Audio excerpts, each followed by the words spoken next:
All right, I'm gonna make this quick because honestly, this is one of those movies that I really wasn't literally looking forward to, especially from the trailers.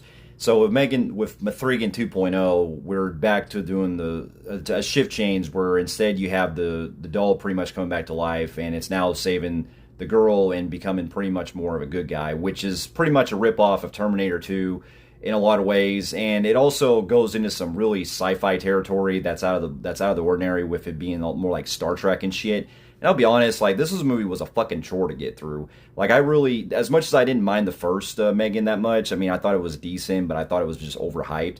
This one to me goes in a lot of areas to me that I feel like is just so much like that more camp than what it needs to be, but also just really boring and really not really well acted from certain actors in the film.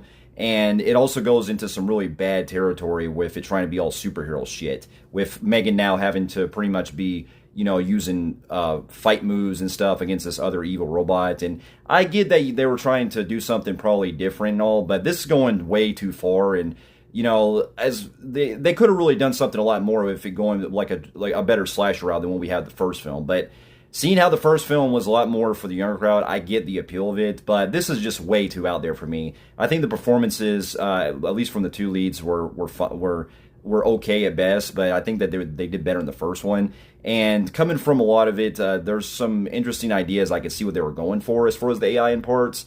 And there's a couple chuckles I may have had, just has a little smirk and stuff.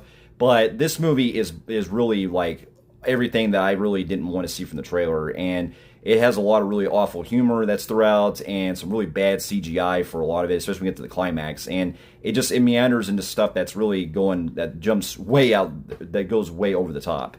And so with that, this is going to be one of my worst movies of the year for me, and I'm giving it a flat line on the Film Freaks meter.